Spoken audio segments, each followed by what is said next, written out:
Well, we've got an important one today, for a change. Dahlia Lithwick, who's been with us on quite a few occasions, she joins me.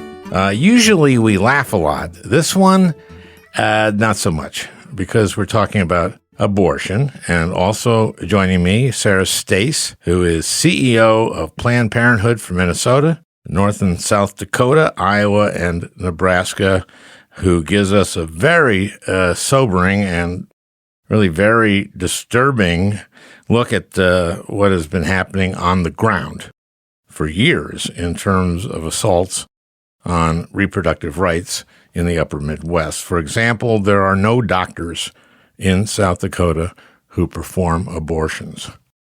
A doctor has to fly in, usually from Minnesota. The reality for women, especially for poor women, right now is deliberately onerous. And we will be discussing the Mississippi law, which was argued before the Supreme Court. And of course, that's the role Dahlia plays on this podcast. She has her own podcast, Amicus, about the court.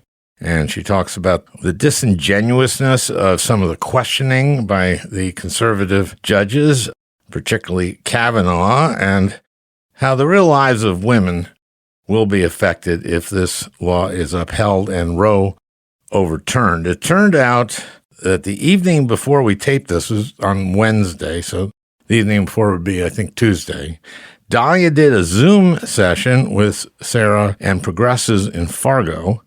Dahlia and Sarah are real leaders. I've known Sarah for 13 years. She's been at this for 20 plus years, and she is the perfect person to talk about what happens if Roe is overturned. So don't expect a lot of laughs, folks.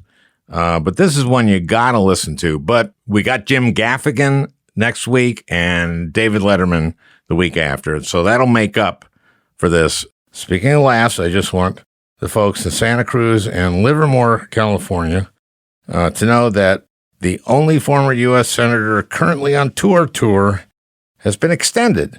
And I'm coming to your communities. The 2 Livermore shows on January 8th are sold out, but there are still tickets available for my January 7th show at the Santa Cruz Auditorium. So if you're living in San Jose, which is between the two, go to the Santa Cruz is the one to go to. All right, we've got Dahlia Lithwick and Sarah Stoesz. It's a sobering but very important one, for a change.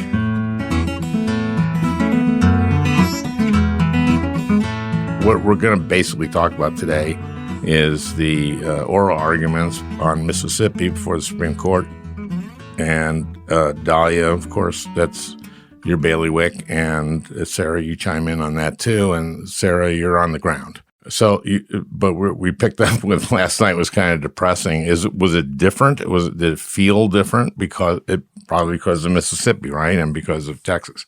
Well, it's very sobering, of course, to be a progressive in a place like North Dakota, and I guess that's actually true for this entire region because there's been this sort of creeping conservative tide that has been covering more and more and more of the upper Midwest for a long time now.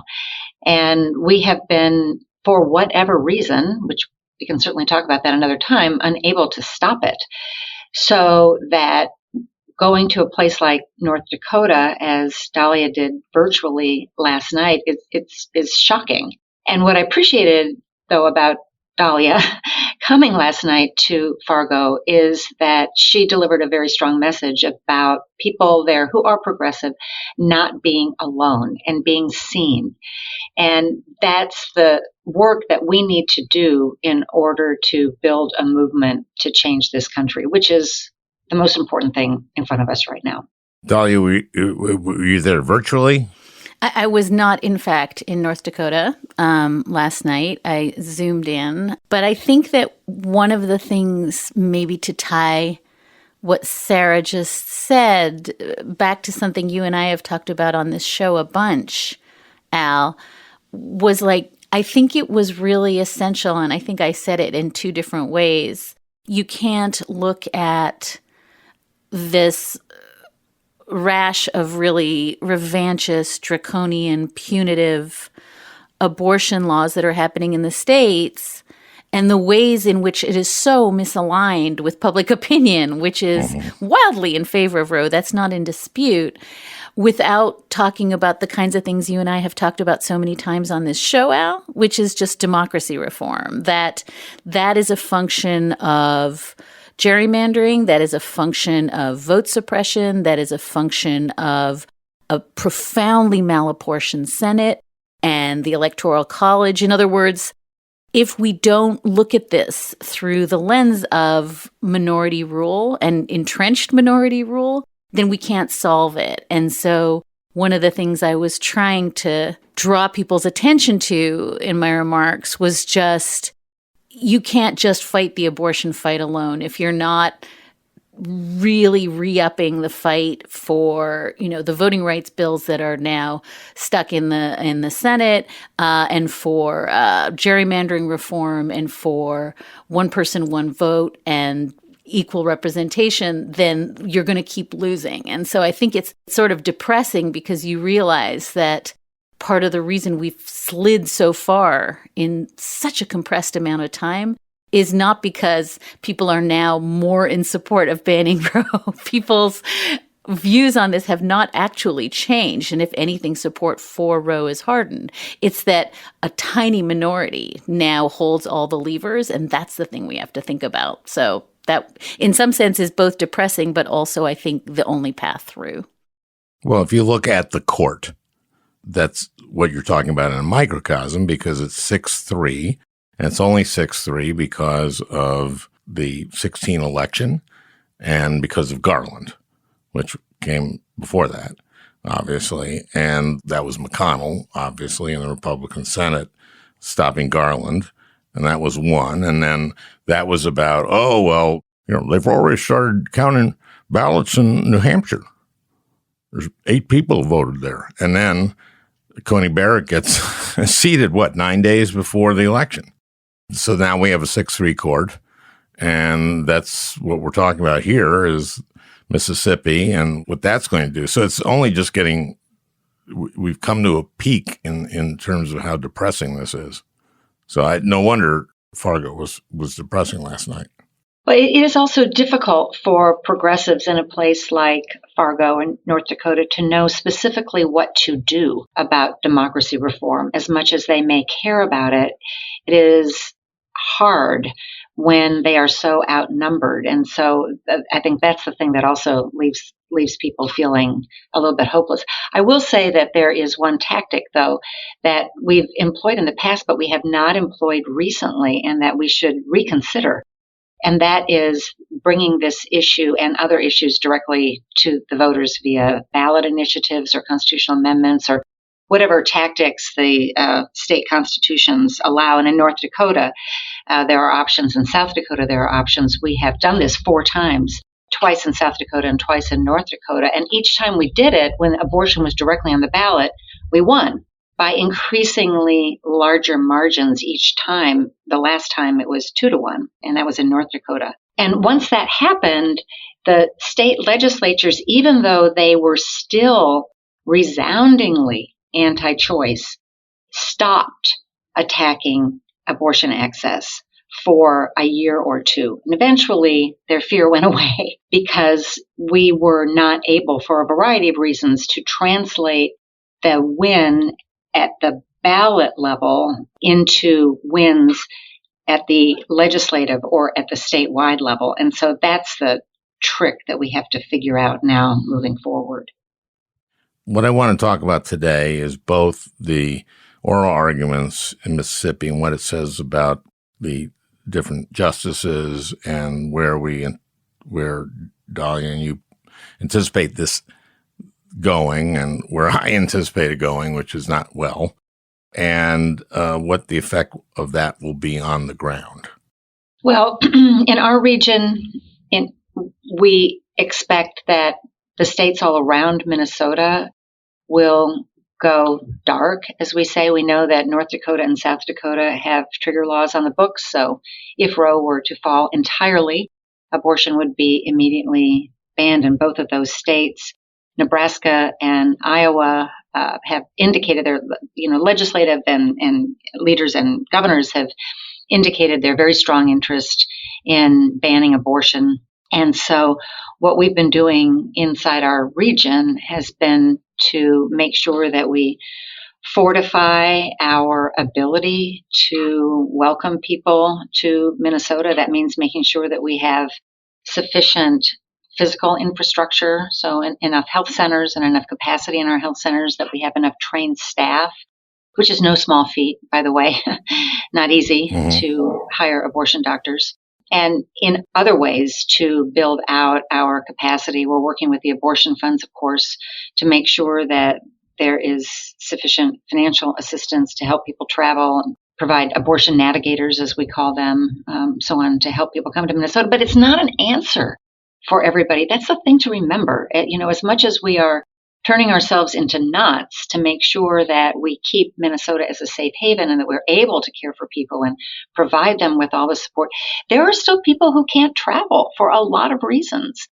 And there are still people who are going to be forced into pregnancy and into parenthood because of what the Supreme Court is going to do. And we have to recognize that as well. There will be severe human cost. And the other thing is that this abortion ban, so to speak, is not an abortion ban for everybody. It's only an abortion ban for people who are already disadvantaged in many ways. People with means will always be able to travel to safe states and get their abortions. So it's not true that it's an all-out abortion ban. It's just an abortion ban for some people.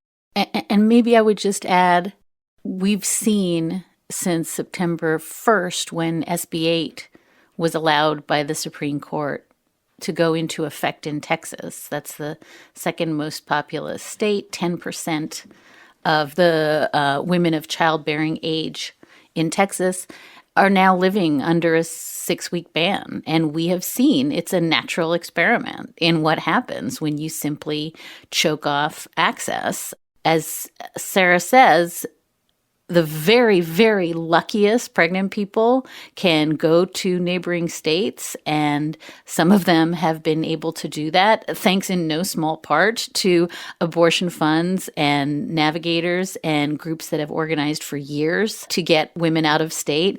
But huge numbers of people are left behind and have no option and are stuck. And we are seeing the attendant suffering and misery and immiseration that goes with that. And you don't have to look further than Texas to see what happens. And I think the other thing that I would just say is we are talking about, and we can talk about what the court is going to do, whether they're just going to uphold Mississippi's 15-week ban and kick the can down the road, leave Roe, the shell of Roe, to live to another day, or simply write the words Roe v. Wade is overturned come this summer. Either way, I think we have to be really aware that the long-term project is not, in fact, a patchwork of different rules in different states. I would tell people to take a look at the interview in The New Yorker this week between Marjorie Dannenfelser, the president of the Susan B. Anthony list, with Isaac Chotiner. She's really clear that in the next few years, they're going to push for a national 15-week ban. And that's just the start. And I think while it's totally accurate to say we may go to a kind of patchwork pre-Roe world, I also think we are living in a really different universe from pre-Roe. And we are talking about fetal personhood, and we are talking about punishing mothers, which is not something that happened pre-Roe. And I think that to say this stops at, you can always fly to New York and California is really short-sighted. I think the long-term plan is much, much more pernicious. 100% agree with that. And our very important job right now is to help the American public understand that key point. And for backup, we can look at the attack on access to birth control and contraception. As we've seen, we saw in Texas that, for example, Planned Parenthood and was kicked out of the birth control program and has been in other states as well. And that has resulted in increasing maternal mortality, increasing pregnancy rates, so on and so forth in all of those states.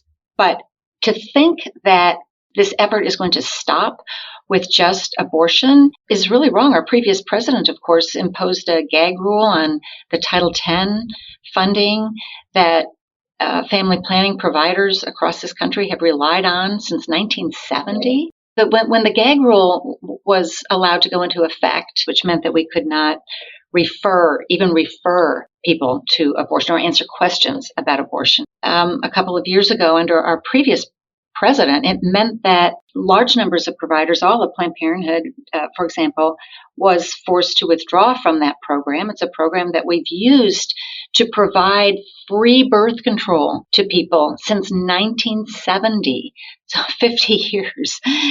And we could not continue our participation in that program in good faith because there was a gag rule put on use of the funds. And it meant that people all across the country lost access to birth control and other essential reproductive health care. Now, with our current president, we are looking at being able to re-enter the program, but it's clear that contraception is a huge political football that's going to be tossed back and forth, and the ultimate goal is to make contraception unavailable as well. Boy, that is going backward. I mean, no wonder last night was depressing because on the arguments in the court, I was struck with Kavanaugh. Can we play this, Peter? And this is Kavanaugh basically saying, hey, this might not be so bad because we've overturned, stuff that had stare decisis before, and it worked out great. Think about some of the most important cases, the most consequential cases in this court's history. There's a string of them where the cases overruled precedent. Brown v. Board, outlawed separate but equal. Baker versus Carr, which set the stage for one person, one vote. West Coast Hotel, which recognized the state's authority to regulate business.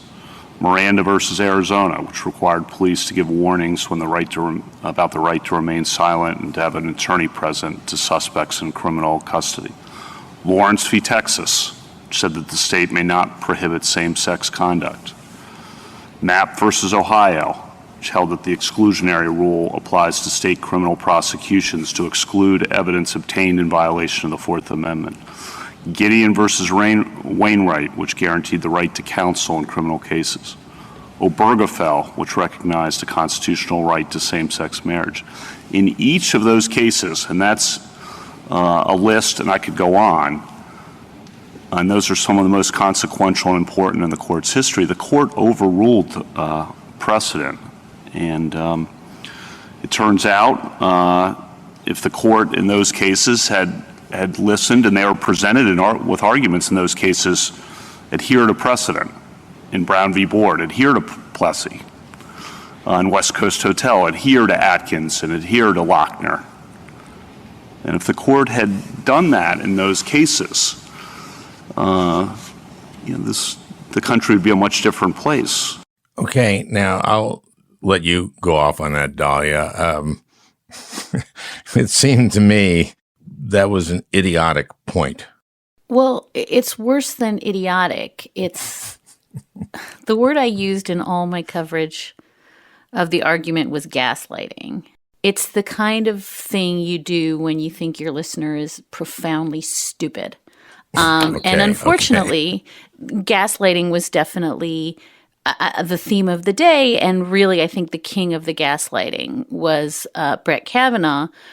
So a couple of things. Start with the proposition that he is likening Roe to Plessy versus Ferguson, which put into law separate but equal, and that he thinks that those things are comparators. And I guess I should add, it was really interesting to see the extent to which the justices did not want to talk about what Sarah's talking about, the real lives, the lived lives of pregnant people who are suffering and who are in desperate straits, almost entirely not discussed at the court. And attempts to discuss that, the effects on the ground for real people, were brushed away with this kind of very, very academic talk of precedent and the prestige of the court. It was like, but enough about women suffering. Let's talk about us and how we feel.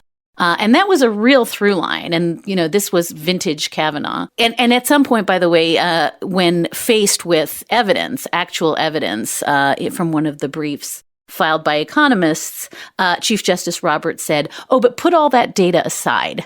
Don't care about the facts. Let's just talk about us." So Kavanaugh, in addition to completely gaslighting by comparing Roe to Plessy, doesn't seem to understand that he's doing two things here, and they're very important moves. One is he is comparing a string of cases in which the court overruled precedent that took away rights, that cabined rights for certain classes of people, and he's comparing that to Roe, which afforded half the population new rights. So they're not at all comparable. This would be These were 180-degree difference. Exactly. Plessy versus Ferguson really didn't apply that much to Minnesota. We didn't have blacks and whites have to, be in different cars and trains, right? That's what Plessy versus Ferguson was. That was separate but equal because. Yep. Yeah. Okay. So Brown said, no, there's a universal right in the United States that says that separate but equal is unconstitutional, and you have to integrate schools, and you have to integrate public places. So what it did was it said, no, states, you can't do that. And what overturning Roe v. Wade would do is states go ahead, right? That's exactly right. And the same with Lawrence v. Texas. That's right. Lawrence v. Texas is about, it was criminal to be gay. Homosexuality was criminalized. And they were saying, no, nowhere in this country is it criminal to be gay. Obergefell was extending same-gender marriage, saying you can't ban people from getting married because they're of the same gender. And that was saying you can't do that in certain states. So it was the exact opposite. Yep. It just made me mad because it was completely deliberately misreading a line of cases, as you said, that said no more can people lose rights. Now everybody has a right. And then holding that up to Roe. But the other thing is almost more important, Al, and that is this discussion of stare decisis. And let's recall every single one of the justices who was willing to say, precedent doesn't matter, at their confirmation hearings testified under oath that Roe v. Wade was, it depends on which incantation you want to invoke, the law of the land, was good precedent, was super precedent, was precedent of the court. Whatever the language was, they all said stare decisis, the idea that precedent doesn't change willy-nilly because of the composition of the court, they all affirmed that principle. And so what he told me it was settled law. Exactly. There you go. But I think it's really, really incredibly singularly important that the people who both told us in their confirmation hearings that they believed in the principle of stare decisis, and that also are seen as this moderate block at the center of the court, Chief Justice Roberts, Amy Coney Barrett, Brett Kavanaugh, they're supposed to be the moderate centrists who would adhere to stare decisis if for no other reason than the prestige of the court. And they're the ones who are talking about, maybe stare decisis sucks and precedent sucks, and we should just overturn things that we don't like. So that was the move that Kavanaugh was making there. He was essentially saying, maybe this idea of adhering to precedent is overrated. Why is Amy Coney Barrett considered kind of moderate, or why did people even pretend to call her that? Well, I think there was a really delusional set of articles that came out at the end of last term, her first term at the court, that said, look, she didn't overturn the Affordable Care Act. That was the most harebrained case of the term. And because she didn't vote to do that, she must be a moderate. Look, in Fulton, which was the case about foster parents in Philadelphia and placing children in foster care with LGBTQ parents. And hey, she didn't overturn the sort of seminal religious liberty case. So I think there was a story that was being told that because she wasn't hashtag YOLO, crazy, deranged at the end of last term, reversing things willy-nilly, that maybe there was some reason to believe that she was a moderate. And it was just credulous and silly. And by the way, all those pieces stopped being written on the very last day of the term when the court gutted what was left of the Voting Rights Act in Brnovich. Then you stopped seeing the 333 narrative. That's the Arizona case? Yeah, that was the Voting Rights, Section 2 of the Voting Rights Act that the court did away with. But up until then, I think there was this deep need to believe that Barrett and Kavanaugh and the Chief Justice were somehow this temperate, sane median at the court, without understanding that all three of them, by the way, lawyers in Bush v. Gore, that all three of them were absolutely unequivocally against Roe, and they were put on the court to reverse Roe, and that's what they would do. So, we got pantsed, as we do, but I think at least the one thing I could say after oral argument in Dobbs is that the blinders are off. We can call it what it is, and yes, the gaslighting from those justices will continue, but at least we can see who they are and what they're trying to do. I was just going to ask Dahlia, I'm really curious about where she sees the country in 5 years, given that the Supreme Court is essentially pantsing themselves. They're involved in self-destruction of their own legitimacy. So where will we be in 5 years when this continues? I mean, that, I think, Sarah, is the reason, if we recall back to SB 8, that's the Texas vigilante law, right? That says 6-week abortions, anybody in the country has standing to bring a civil suit, and you can collect a bounty if you win.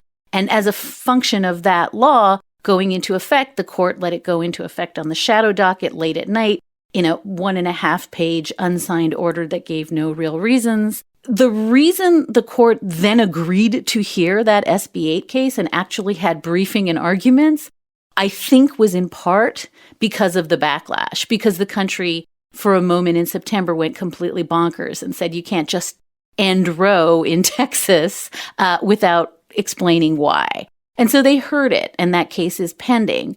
But it tells me that, coupled with these tanking approval numbers, right? We're seeing poll after poll that shows that approval for the court is the lowest it's been since the history of polling, right? 38%, 40%. And so the court is aware that its numbers have dropped really quickly, by the way. And I think one of the things you see is the court pulling back on SB 8 and saying, maybe we should have had an argument about this. And that's why there was argument. But also giving these utterly moronic speeches. I think you and I talked about this, Al, Amy Coney Barrett flying out to Kentucky and saying, we're not partisan hacks, at the McConnell Center. At the McConnell Center, as she sat next to him. Justice Alito going to Notre Dame and giving a speech where he said, we're not partisan. There's nothing wrong with the shadow docket. I blame the reporters. So I think what you're seeing is the court really cowering that the public kind of hates what they're doing right now.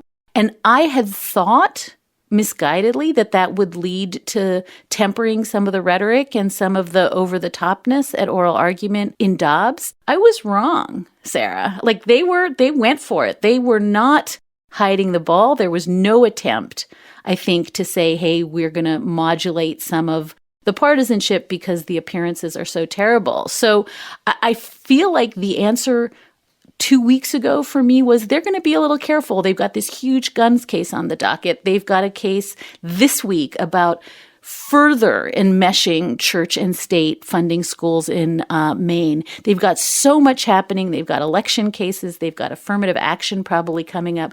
There's no way they're going to kind of say, hey, let's make hay when the sun shines and get rid of Roe this term before midterms. I think I was wrong. I think they just don't care about public legitimacy, or they think that if they just keep blaming the public and the press, they can get away with it. But I don't know what to say about the fact that the court's actions this term are so deeply misaligned with public will, other than it's possible that because they ultimately decide who votes and how we vote, they just don't think they're going to be on the hook for it. Well, and that gets us right back to the earlier discussion that we were having about democracy reform and how important it is, because we have, as a progressive movement, we have not paid attention to this issue of who appoints the justices. And the other side has, and they've had, a laser focus on it year after year after year. And until we have democracy reform and can change the balance of power, as we were discussing earlier, I'm just not sure how we can ever rein the Supreme Court in. Well, these are lifetime appointments, and unless, Dahlia, you were saying to me that the blue ribbon panel came back. I know you want to talk about the blue ribbon panel, Al. Well, okay, so you and I have had this discussion where Republicans, when it comes to the Supreme Court, are brass knuckles, and we appoint blue ribbon panels. And we did on this, right? And their report came back. Is that right? Yeah, the draft report came out and was voted on the 7th of December. This was a really impressive bipartisan commission. President Biden initially put it together.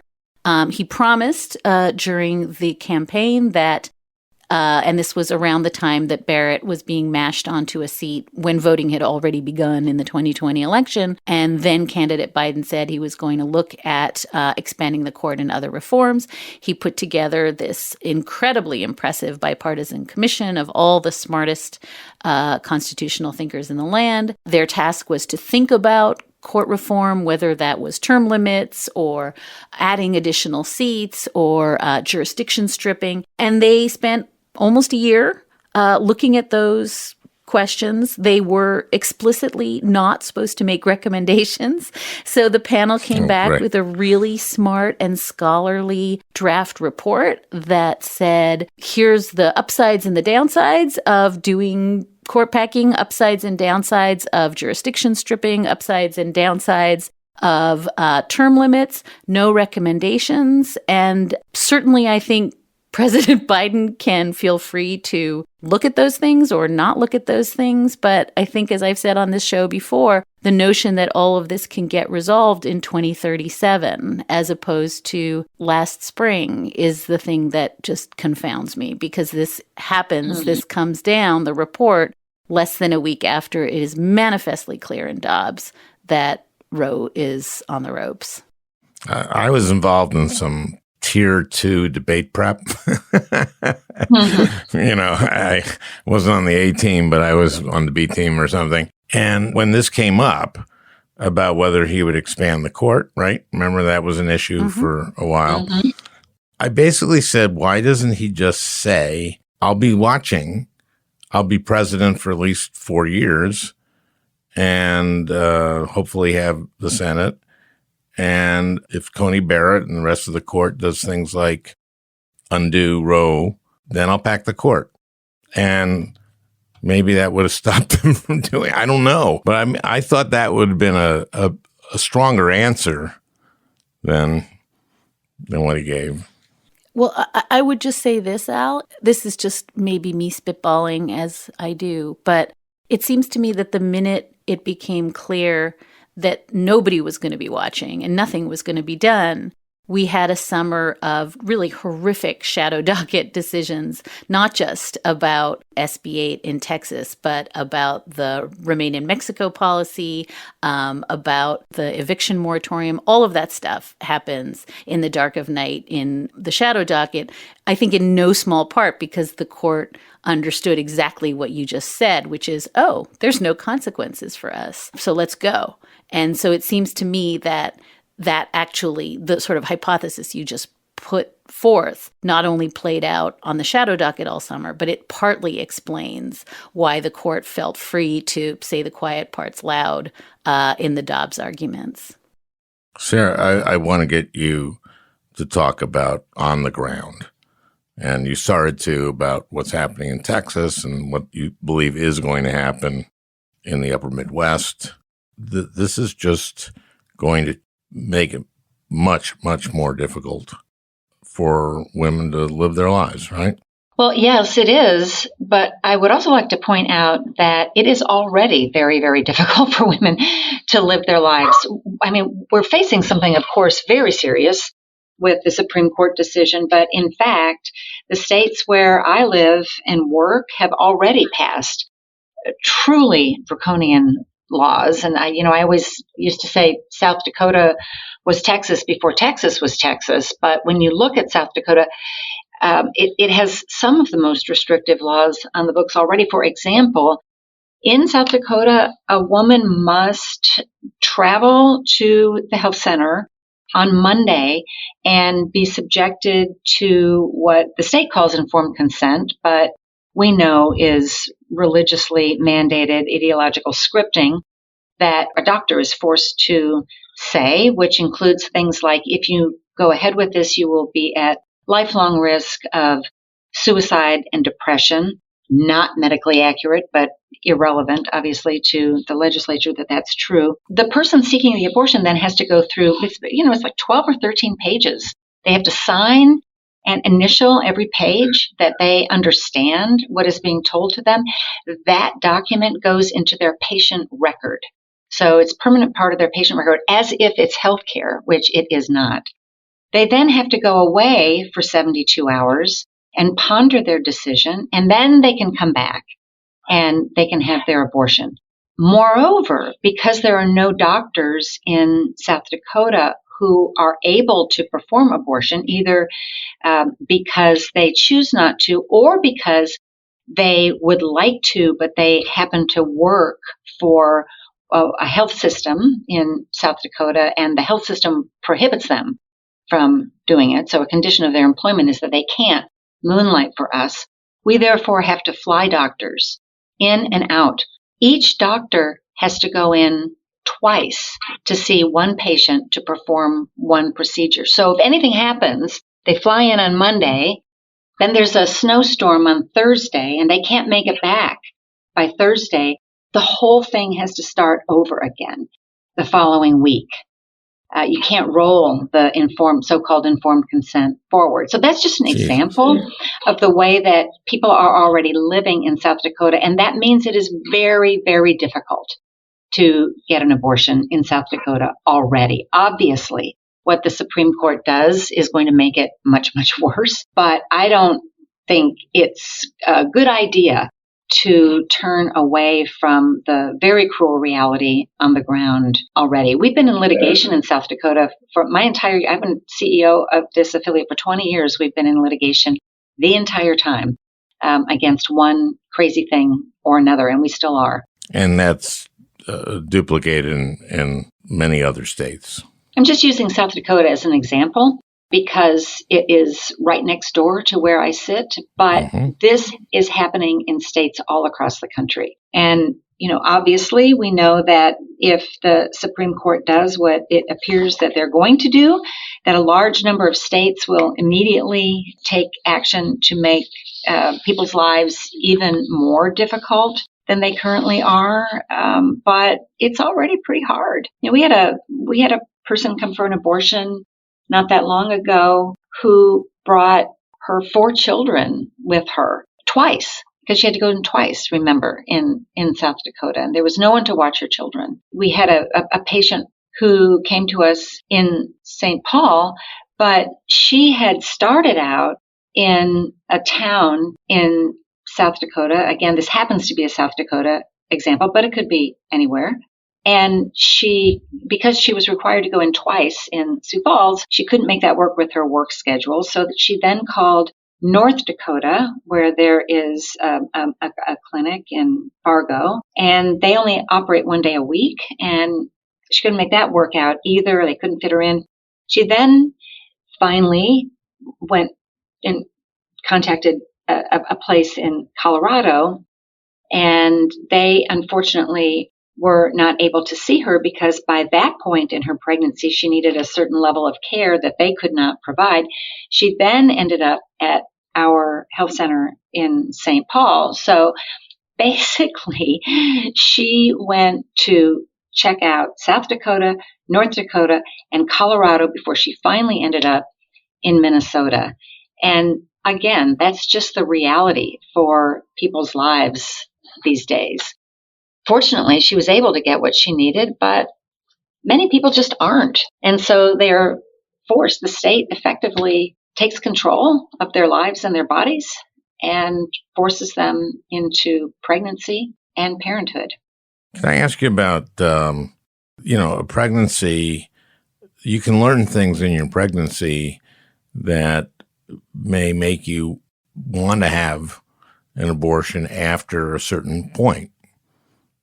We've had circumstances where that just makes a lot of sense. What happens with that? Well, it's not just that an abortion would make a lot of sense. It's more than making sense. It's saving a person's life. It is saving someone's life. It is potentially saving their ability to have future children. It is allowing them to continue to parent the children that they already have. And these are very, very serious circumstances. And once abortion becomes illegal after 15 weeks, of course, that's a small proportion of the number of abortions that actually happen, but it doesn't matter if it's a small proportion or a large proportion. It is still people who need to have this medical procedure.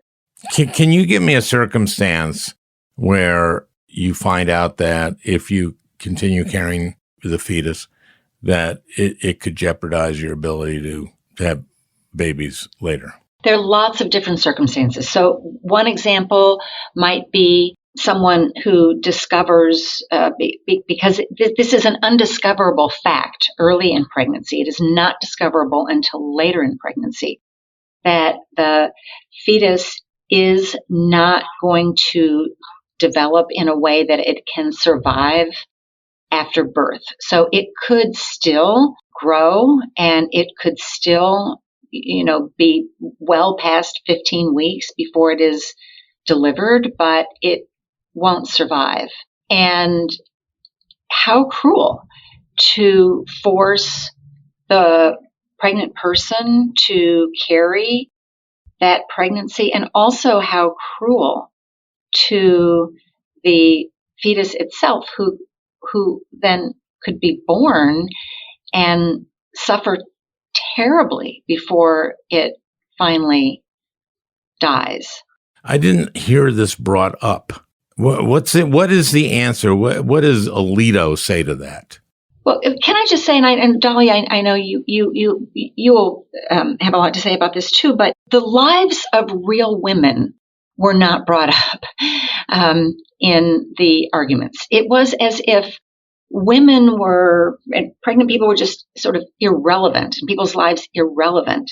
And there was a lot of talk and argument about things that are, of course, very relevant, the law, but somehow these other ideas like what's going to happen to the legitimacy of the court and what about stare decisis and, all of those things, yes, very important, but women were not centered. Pregnant people were not centered in the discussion at the Supreme Court, nor are they particularly centered in the arguments as we move forward publicly either.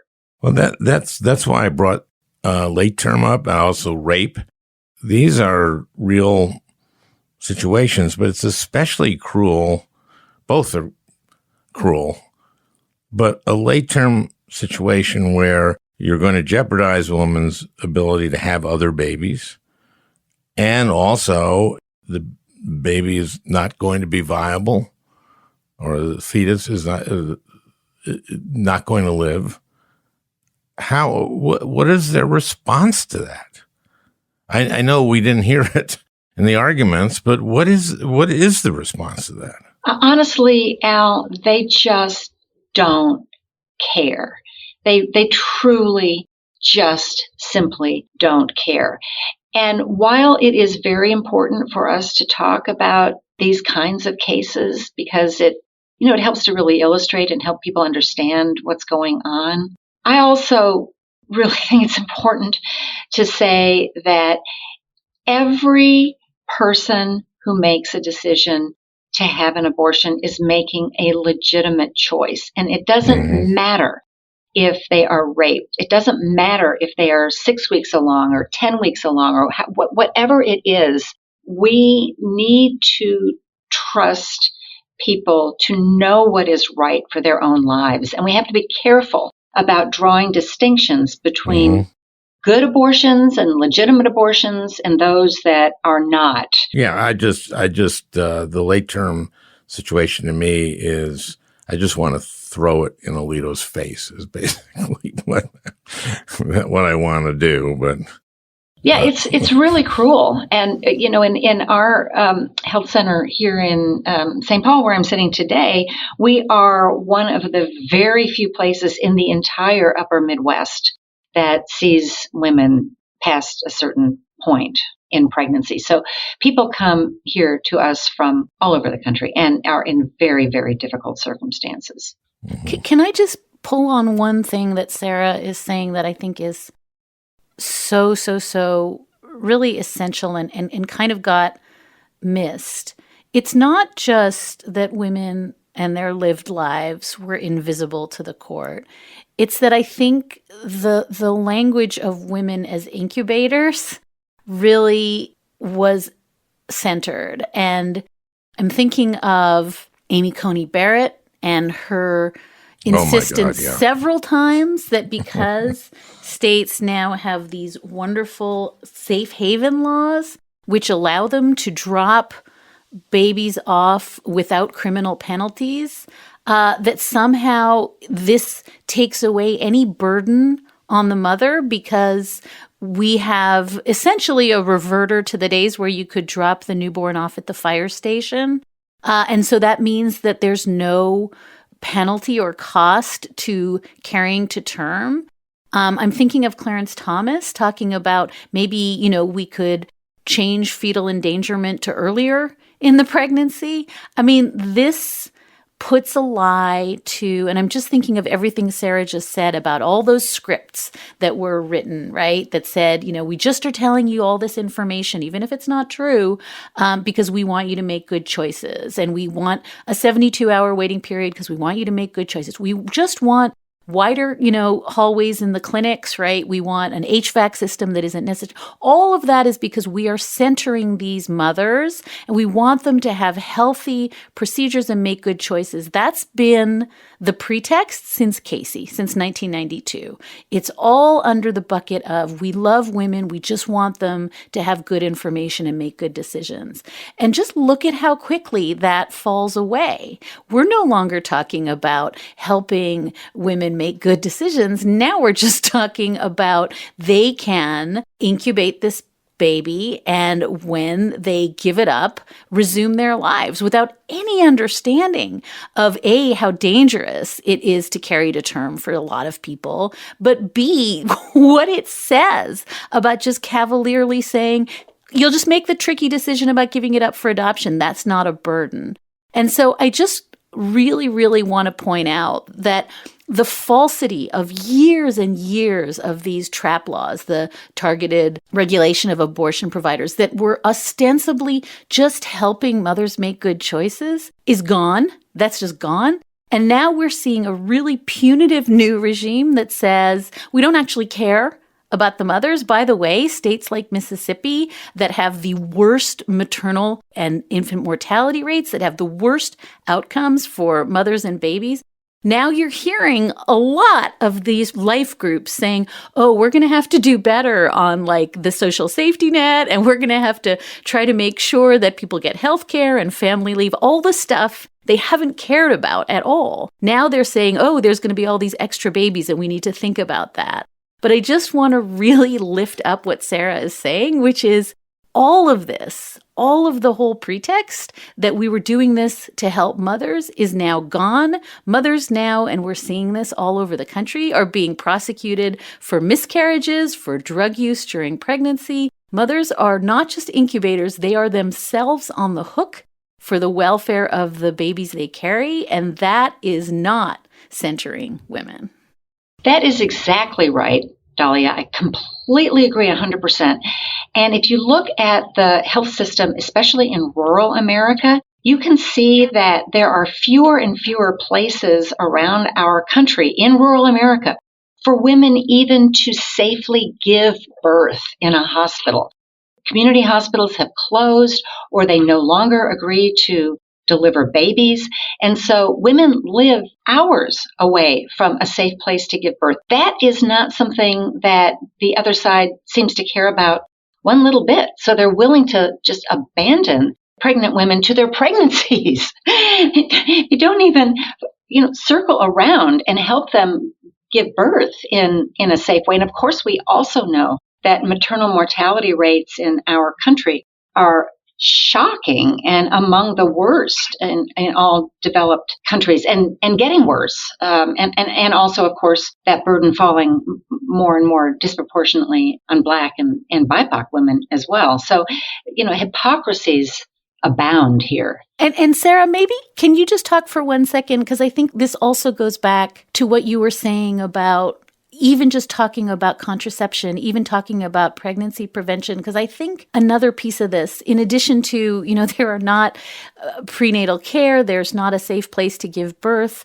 it long predates that. There aren't places to have safe conversations about contraception and pregnancy prevention. And I wondered if you could talk just for one little second, because I think it's so important, even about, if you want to talk about like your SB 2030 or just the ways in which the effect of so many of these laws, particularly laws that make it impossible to speak and advise and to give information, to run programs that give information, all of this kind of piles on to the problem of we have solutions. We can do things about unwanted pregnancies. But if you're not allowed to speak or counsel or advise or give out condoms or give information, you are in fact like down this slippery slope of creating all the unwanted pregnancies that then become the problem. I know, isn't it incredible when you look at the amount of explicit sexuality in our media today, that young people are denied information about how their own bodies work.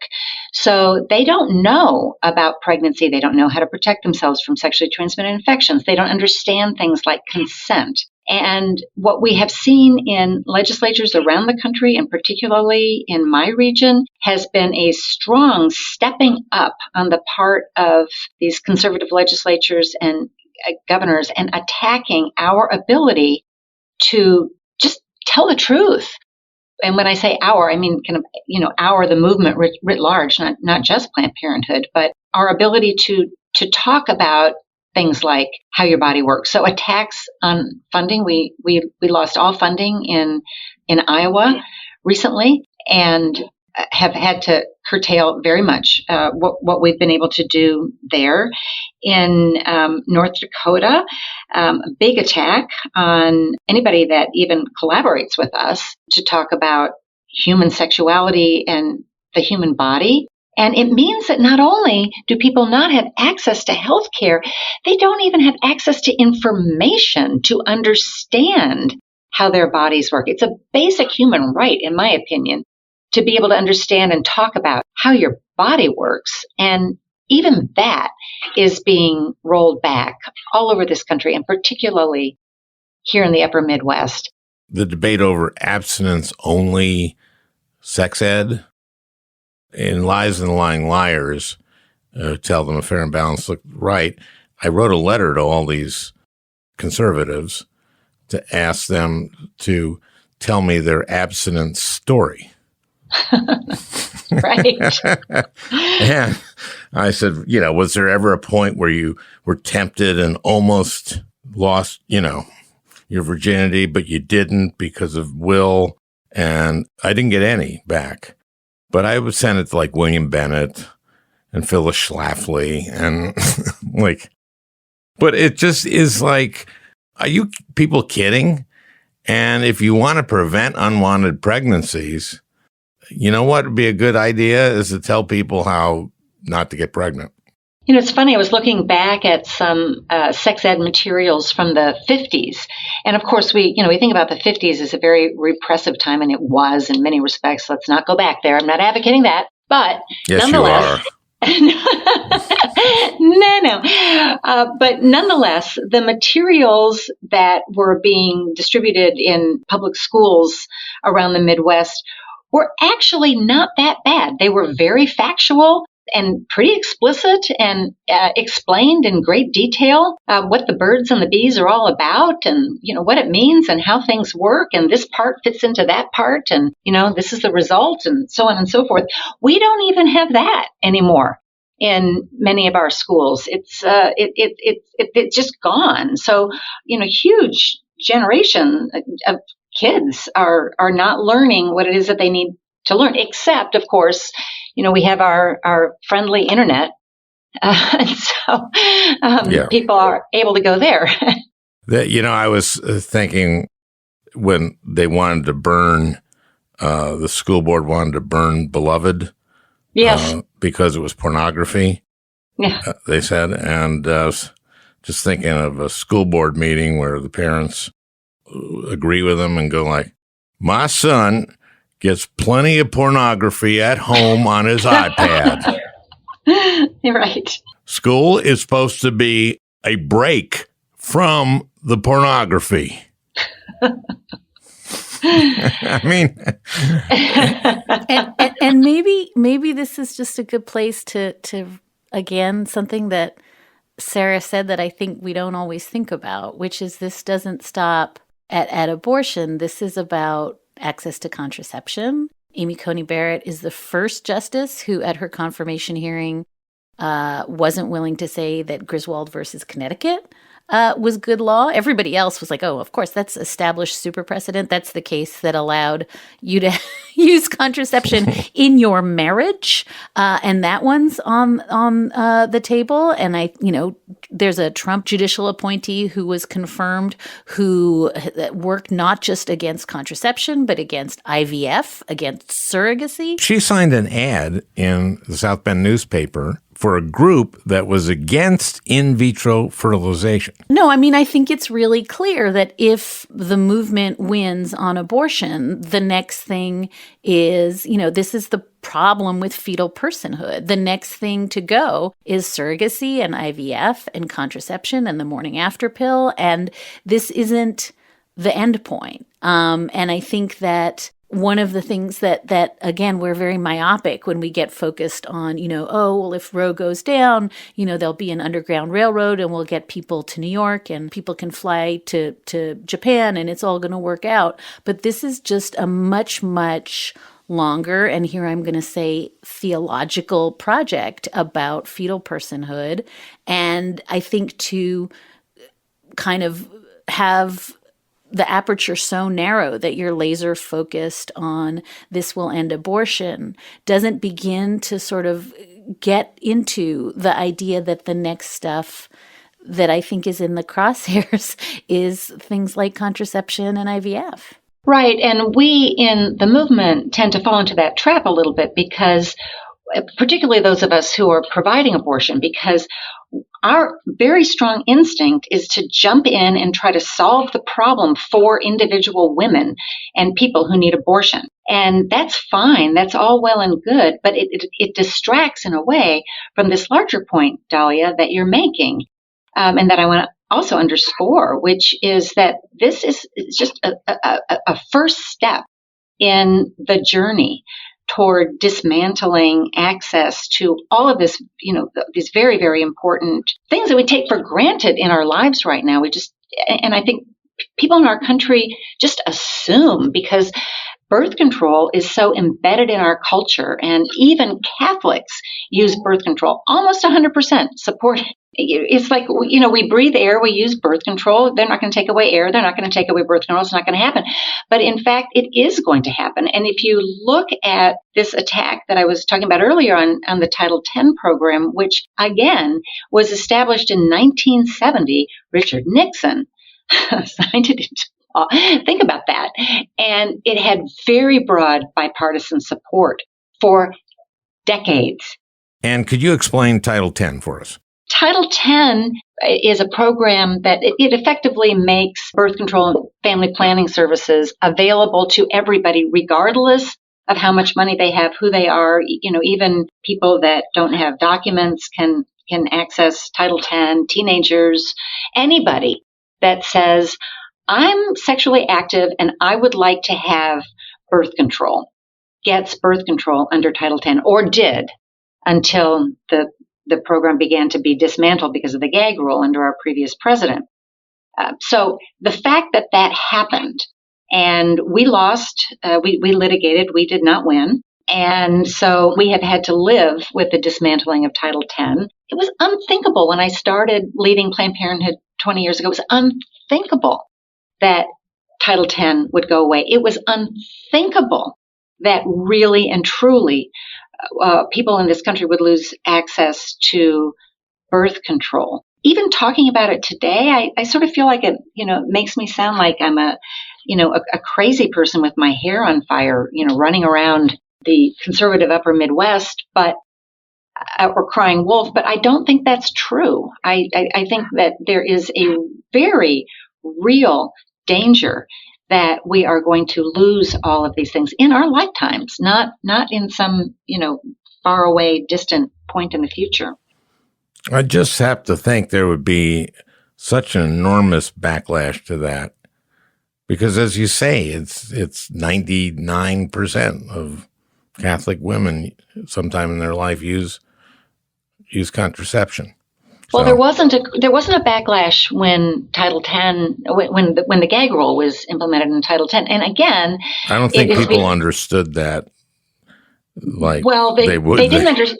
Yeah, they didn't understand it, but also it didn't affect everybody. It only affected people that didn't have money.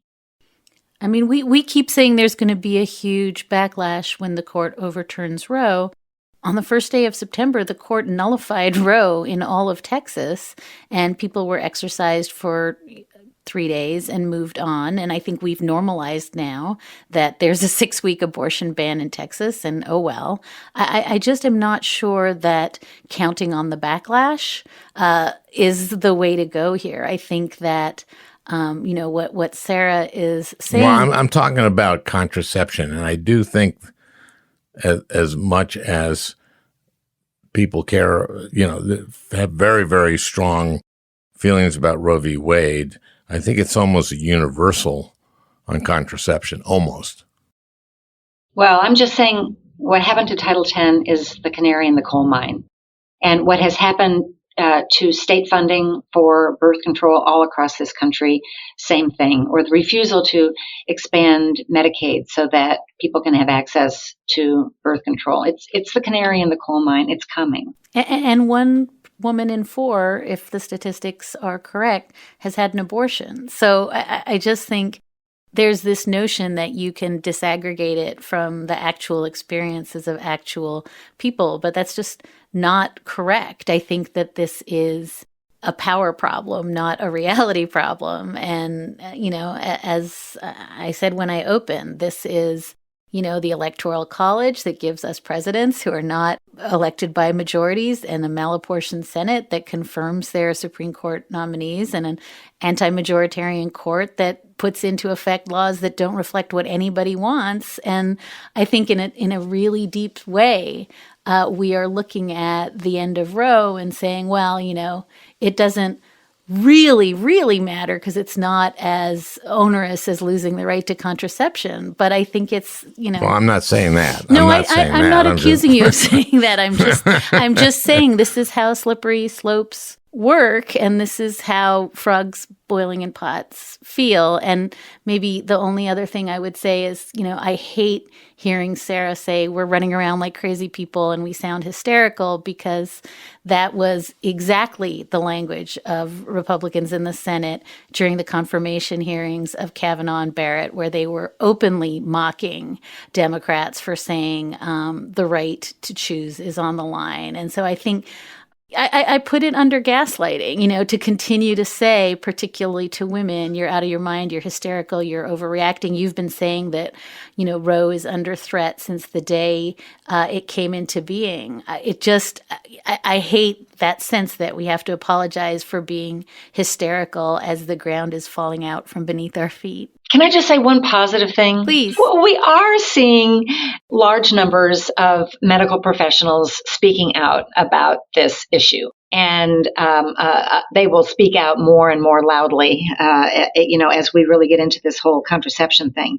So we've got, everybody from the American Medical Association to the American College of OBGYNs and many others.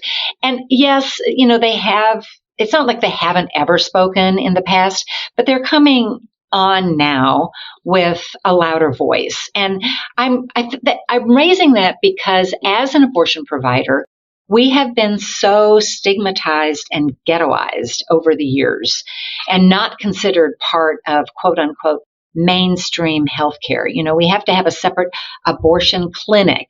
Well, you don't have to have a separate clinic for other things. Other things are not stigmatized. But now, more and more healthcare providers are actually standing up and saying, no, this is not right.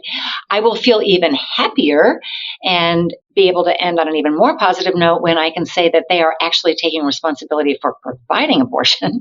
And although that is true, in the East Coast and the West Coast, way more true, but here in the Midwest, it's just not true. And so once they begin to, jump into the pool with us and, really swim alongside us by also providing abortion, I'll be even happier. But at least now they are beginning to speak out in places where they have not in the past. Well, it's a small little bit of hope, small little ray of sunshine. No, I love that. Yeah. Sarah, because I think it goes to, Al, when you and I spoke after SB 8 passed in Texas, I said one of the things that worried me was the way in which, if it is unlawful to not just perform an abortion, not unlawful, if you can be civilly liable, or to aid and abet an abortion, or to know about an abortion, to be the Uber driver who drives you to a clinic, if all of those people are chilled from helping, then the aggregate effect of that is to just completely isolate the most vulnerable pregnant people in their most vulnerable moment. And that the real sin to me of SB 8, in addition to the sort of vigilante system, is that it was freezing out the people who need help and information and guidance and counseling. If their counselors, their priests are on the hook for talking to them, then they're alone in the world. And, I think what Sarah's describing is a similar attempt to sort of freeze out and hive off providers, Planned Parenthood, to make it impossible for them to speak and counsel and help. And what I really noted in this moment is that faced with the prospect of just totally isolating the most vulnerable, the poorest, immigrants, people who have multiple children and simply cannot afford to have another, to leave them alone at the mercy of, a movement that at best wants them to drop off that baby at a fire station without criminal penalties, but at worst just wants to leave them to have children they cannot care for. I really, really think it matters so much that we're understanding that that's the project, is to isolate the vulnerable, to give them misinformation, to take away their choices. And so for me, I see a version of what Sarah is really describing, which is we can at least call that what it is now and really do the work, which, by the way, I think Black and brown women in this country have been doing for a really long time, but do the work of not letting them be isolated and making sure that they have massive, massive support networks. And so I guess I just see the sort of underpinning of some of these laws is to make it impossible for them to have support, and the ways in which the communities are rising up in spite of that to support them, I think is really powerful. Mm-hmm. Well, I agree. Thank you both. Oh boy. We'll see. We see this at the end of their term. June or July. Mm-hmm. And SB 8 will be decided probably very soon. Well, thank you both. This is pretty sobering, but I think valuable. And really thank you, both of you, for all the wonderful work you do. Sarah, good to talk to you again. I haven't talked to you in a while, but next time I'm in Minnesota, let's get together, okay? For sure. It's good to hear your voice, Al. You too, Dahlia. Take good care. Well, I hope you enjoyed listening. That beautiful music is by Leo Kottke, the great Leo Kottke. I want to thank Peter Ogburn for producing this podcast. We'll talk again next week.